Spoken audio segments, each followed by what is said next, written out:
Halo teman-teman, kembali lagi bersama kami di channel Materi ASN, channel yang khusus membahas soal-soal P3K khususnya untuk formasi Pranata Humas. Sebelum masuk ke pembahasan soal, jangan lupa untuk terus mendukung dan mensupport channel ini dengan subscribe, like, and share. Nomor 1. Komunikasi adalah suatu proses yang membuat sesuatu dari yang semula dimiliki oleh seseorang atau monopoli seseorang menjadi dimiliki oleh dua orang atau lebih. Merupakan salah satu komponen konseptual pokok teori komunikasi, yaitu A. Kebersamaan, B. Menggabungkan, C.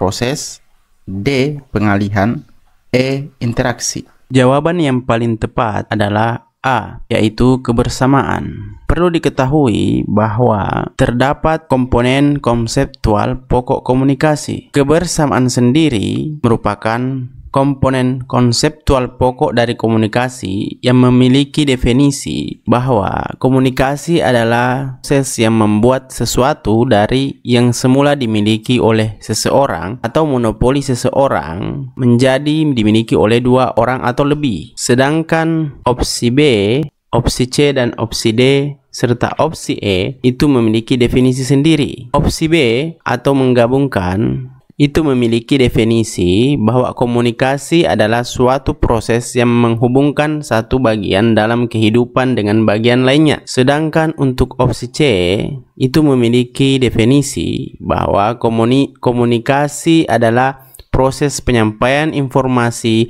gagasan, emosi, keahlian, dan lain-lain melalui penggunaan simbol-simbol seperti kata-kata, gambar-gambar, angka-angka, dan lain-lain. Opsi D itu pengalihan memiliki definisi bahwa penggunaan kata komunikasi tampaknya menunjuk kepada adanya sesuatu yang dialihkan dari suatu benda atau orang yang ke benda atau orang lainnya. Kata komunikasi kadang-kadang menunjuk kepada apa yang dialihkan, alat apa yang dipakai sebagai saluran pengalihan, atau menunjuk kepada keseluruhan proses upaya pengalihan. Dalam banyak kasus, apa yang dialihkan itu kemudian menjadi milik atau bagian bersama.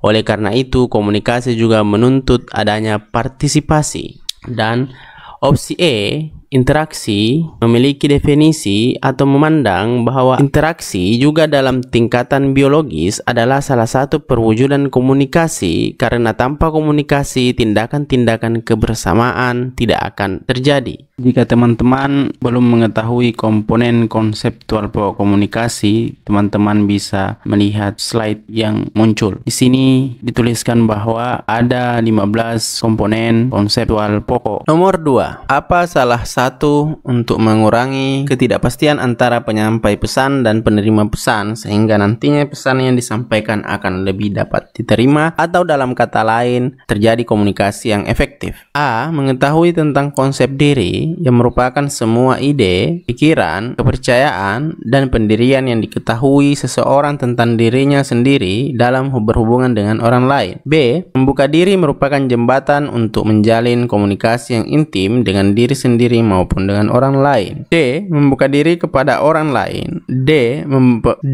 Pengumpulan informasi untuk nantinya memahami lawan bicara kita sehingga nantinya kita dapat membangun sebuah hubungan yang baik dalam sebuah komunikasi. E. Mengamati orang yang menjadi target dari kejauhan. Jawaban yang paling tepat adalah D, yaitu teman-teman, yang opsi D ini itu bukan pengumpulan tapi pengumpulan informasi untuk nantinya memahami lawan bicara kita sehingga nantinya kita dapat membangun sebuah hubungan baik dalam sebuah komunikasi. Melalui percakapan dan pengumpulan informasi, kita lebih bisa mengurangi ketidakpastian tersebut. Nah, konteks dari soal tadi adalah ketidakpastian. Untuk mengurangi ketidakpastian antara penyampai pesan, antara komunikator dan penerima pesan dan komunikan. Nah, ketika kita berkomunikasi dengan orang lain, kita kita akan cenderung untuk mengumpulkan informasi dari lawan bicara kita. Pengumpulan informasi tersebut adalah cara alamiah kita untuk nantinya memahami lawan bicara kita, sehingga nantinya kita dapat membangun sebuah hubungan yang baik dalam sebuah komunikasi, atau bisa juga dikatakan komunikasi yang akan kita lakukan dengan lawan bicara kita itu menjadi lebih efektif.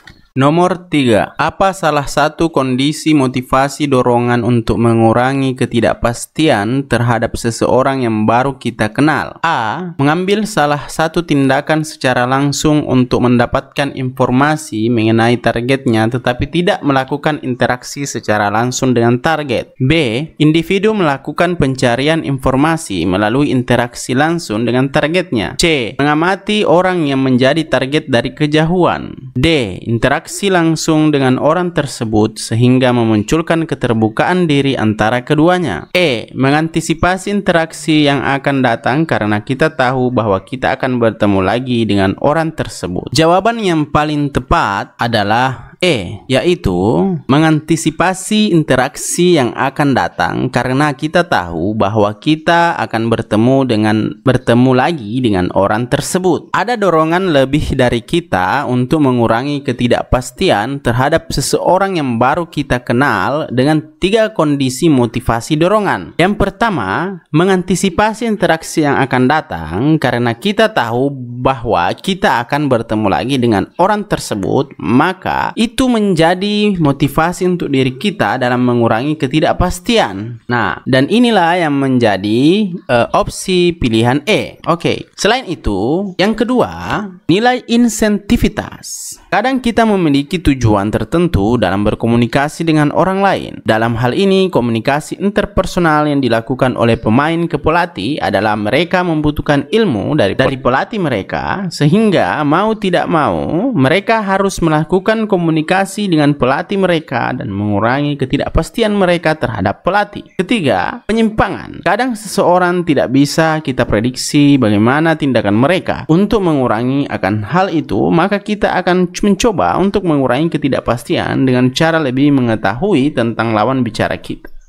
Nomor 4. Bagaimana membangun komunikasi yang efektif? A. Mengembangkan hubungan dengan pihak lain. B. Memfokuskan perhatian pada masalah-masalah yang ada. C. Mengontrol arus informasi kepada pihak lain. D. Harus mampu mengidentifikasi sasaran yang menjadi penerima pesan. Tentukan tujuan komunikasi, merancang pesan, memilih media, memilih sumber pesan, dan mengumpulkan umpan balik. E. Memberikan pesan secara jelas dan singkat dan menghindari penggunaan bahasa atau logat atau golongan tertentu ketika berkomunikasi dengan seseorang yang tidak familiar dengan istilah atau ucapan tertentu. Jawaban yang paling tepat adalah D, yaitu harus mampu mengidentifikasi sasaran yang menjadi penerima pesan, menentukan tujuan komunikasi, merancang pesan, memilih media, memilih sumber pesan, dan mengumpulkan umpan balik. Untuk menciptakan komunikasi yang efektif, seorang komunikator harus mampu mengidentifikasi sasaran yang menjadi penerima pesan, menentukan tujuan komunikasi, merancang pesan, memilih media, memilih sumber pesan, dan mengumpulkan umpan balik. Dalam mengidentifikasi sasaran atau penerima pesan, perlu diperhatikan beberapa hal, diantaranya adalah menentukan, mengenali, dan mempelajari siapa yang akan dijadikan sasaran. Dalam hal ini, siapa target atau segmen konsumennya, siapa sasaran yang dijadikan target atau calon konsumen potensial, pengguna produk atau jasa, orang-orang yang membuat keputusan membeli, dan orang yang mempengaruhi pembelian, apakah itu individu perorangan, atau kelompok, atau publik khusus, atau publik umum. Nomor 5. Mengapa kemampuan komunikator untuk memilih sumber pesan dapat menentukan keberhasilan? A. Untuk menunjang kesuksesan organisasi, baik dalam meningkatkan kinerja organisasi maupun adaptasi organisasi terhadap setiap perubahan lingkungan. B. Untuk mencapai tanggapan dan efek yang diharapkan. C. Untuk mengembangkan komunikasi yang baik. D. Mengetahui dan memahami apakah khalayaknya atau konsumen ada dalam tahapan pembelian atau tidak. E. Untuk mengidentifikasi sasaran atau penerima pesan. Jadi, jawaban yang paling tepat adalah B, yaitu untuk mencapai tanggapan dan efek yang diharapkan. Kemampuan komunikator untuk memilih sumber pesan dapat menentukan keberhasilan untuk mencapai tanggapan dan efek yang diharapkan. Perlu diingat bahwa komunikasi pada umumnya sangat mementingkan atau menekankan pada sisi efek dari proses komunikasi tersebut. Seperti pada soal yang dibahas di video part 1, di sana telah dibahas bahwa eksistensi dari komunikasi ialah ketika komunikasi tersebut berefek dan dipahami oleh kedua belah pihak. Nah, jadi sekali lagi penting diingat bahwa komunikasi pada umumnya sangat menekankan pada efek dari proses komunikasi tersebut. Nah, jika komunikator tidak memiliki kemampuan untuk memilih sumber pesan yang tepat untuk kemudian digunakan dalam proses komunikasi, baik itu kepada publik, kepada individu, maka kemungkinan besar keberhasilan atau tingkat keefektifan dari komunikasi tersebut tidak memungkinkan. Nomor 6. Apa contoh aspek mekanisme dalam manajemen krisis? A. Perencanaan, penyelidikan atau fact-finding, dan pengidentifikasian atau pengenalan terhadap gejala-gejala timbulnya suatu krisis. B.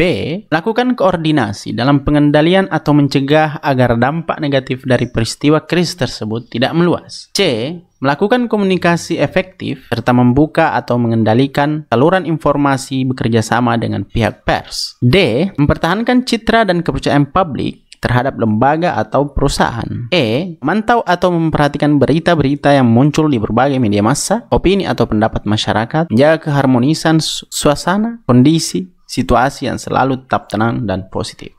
Jawaban yang paling tepat adalah A, yaitu perencanaan, penyelidikan atau fact-finding, dan pengidentifikasian atau pengenalan terhadap gejala-gejala timbulnya suatu krisis. Aspek mekanisme manajemen krisis dalam penanganan humas, yaitu mulai dari perencanaan, penyelidikan, fact-finding, dan pengidentifikasian atau pengenalan terhadap gejala-gejala timbulnya suatu krisis. Kemudian diikuti dengan persiapan matang dan penyusunan organisasi melalui posko yang dibentuk untuk mengambil tindakan tertentu, baik program jangka pendek maupun jangka panjang. Kira-kira ilustrasi sederhananya seperti pada gambar ini. Nomor 7. Apa tujuan pembuatan model proses manajemen isu? A. Untuk membantu menjaring dan memilih beberapa isu potensial untuk ditangani. B. Alat untuk mengidentifikasi, menganalisis, membuat skala prioritas, menentukan respon dan mengevaluasi hasil atas perubahan lingkungan eksternal dan internal terhadap aktivitas organisasi. C. Menjadi standar untuk melihat mengevaluasi kinerja manajemen isu. D. Untuk mencermati bagaimana tim manajemen isu mengaplikasikan kebijakan manajemen isu organisasi dengan perencanaan strategi bisnis organisasi. E. Untuk menghadap ketidaksesuaian antara harapan publik dan realitas yang ada. Jawaban yang paling tepat adalah B, yaitu alat untuk mengidentifikasi, menganalisis, membuat skala prioritas, menentukan respon, dan mengevaluasi hasil atas perubahan lingkungan eksternal dan internal terhadap aktivitas organisasi. Model proses manajemen isu pada prinsipnya merupakan alat untuk mengidentifikasi, menganalisis, membuat skala prioritas, menentukan respon, dan mengevaluasi hasil atas perubahan lingkungan eksternal dan internal terhadap aktivitas organisasi. Sederhananya, manajemen isu adalah upaya mengelola isu demi kepentingan atau kebaikan perusahaan atau organisasi yang dibawahi. Nah, kira-kira ilustrasi dari model manajemen isu seperti pada gambar ini. Nomor 8. Apa persamaan komunikasi antar kelompok dan komunikasi interpersonal? A. Memberikan informasi kepada sasaran agar orang tersebut mengetahui sesuatu tentang bagaimana hal itu dikatakan, bagaimana bahasa tubuh yang digunakan saat penyampaian pesan, dan apa ekspresi wajah yang diberikan. B. berkomunikasi dan memiliki kedekatan hubungan seperti hubungan keluarga atau kerabat dekat. C. Proses sosial di mana orang-orang yang terlibat di dalamnya saling mempengaruhi. D.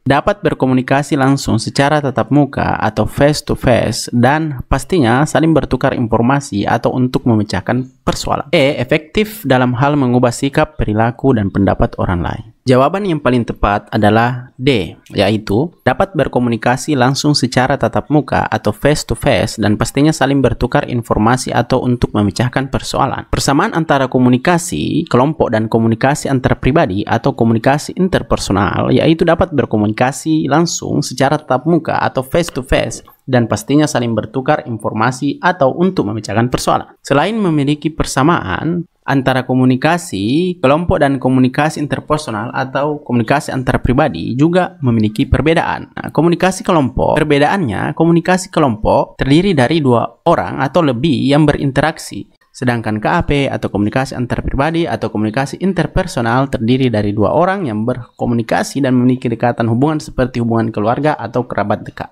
Nomor 9. Mengapa komunikasi interpersonal masuk ke dalam kategori kegiatan aktif? A. Berperan untuk saling mengubah dan mengembangkan. B. Memberi inspirasi, semangat, dan dorongan agar dapat merubah pemikiran, perasaan, dan sikap sesuai dengan topik yang dikaji bersama. C. Mendorong timbulnya sikap yang paling memahami, menghargai, dan saling mengembangkan kualitas. D. Mengetahui pada saat itu tanggapan komunikan terhadap pesan yang dilontarkan pada ekspresi wajah dan gaya bicara. E. Merupakan serangkaian proses saling menerima, penyerahan, dan penyampaian tanggapan yang telah diolah oleh masing-masing pihak. Jawaban yang paling tepat adalah E, yaitu merupakan serangkaian proses saling menerima, penyerahan, dan penyampaian tanggapan yang telah diolah oleh masing-masing pihak. Komunikasi interpersonal merupakan kegiatan aktif dan bukan pasif. Komunikasi interpersonal bukan hanya komunikasi dari pengirim pada penerima pesan, begitu pula sebaliknya, melainkan komunikasi timbal balik antara pengirim dan penerima pesan. Komunikasi interpersonal bukan sekedar serangkaian rangsangan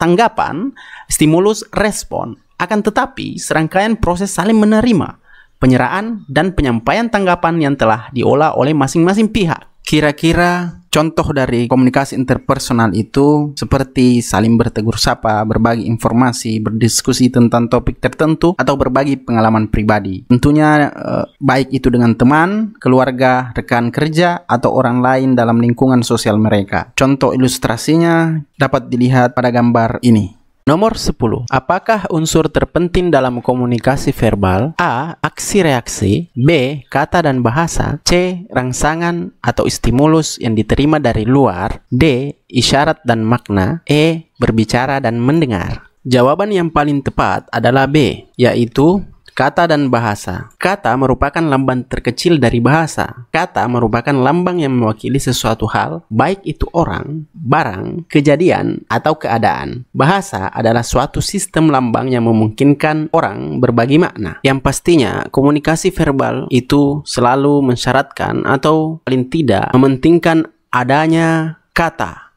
dan bahasa, baik nanti itu disajikan dalam bentuk tulisan ataupun secara lisan. Untuk lebih jelasnya teman-teman dapat melihat skema yang tertera pada gambar ini.